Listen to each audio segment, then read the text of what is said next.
চট্টগ্রামের বাঁশখালীতে কোস্টগার্ডের অভিযানে অবৈধ আর্টিসানাল ট্রলিং বোট, জাল ও বিপুল পরিমাণ সামুদ্রিক মাছ সহ ১৬ জেলে আটক।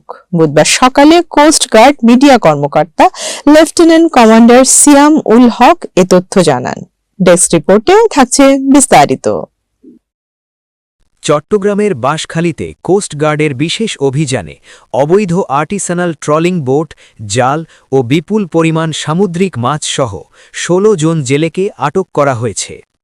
কোস্টগার্ড মিডিয়া কর্মকর্তা লেফটেন্যান্ট কমান্ডার সিয়াম উল হক জানিয়েছেন, গোপন সংবাদের ভিত্তিতে ২৩ ডিসেম্বর ২০২৫ তারিখ মঙ্গলবার মধ্যরাত ১টায় কোস্টগার্ড কন্টিনজেন্ট বাঁশখালী কর্তৃক চট্টগ্রামের বাঁশখালী থানাধীন খাটখালী নদীর মোহনায় এই অভিযান পরিচালনা করা হয়। অভিযান চলাকালীন একটি অবৈধ আর্টিসানাল ট্রলিং বোট জব্দ করা হয়।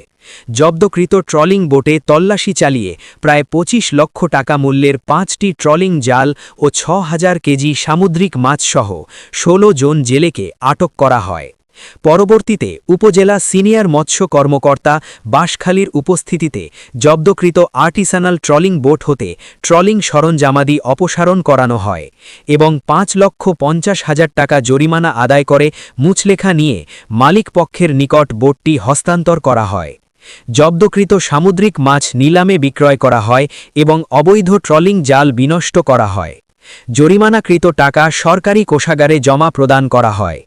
কোস্টগার্ড মিডিয়া কর্মকর্তা আরও বলেন, মৎস্য সম্পদ রক্ষায় কোস্টগার্ড ভবিষ্যতেও এ ধরনের অভিযান অব্যাহত রাখবে।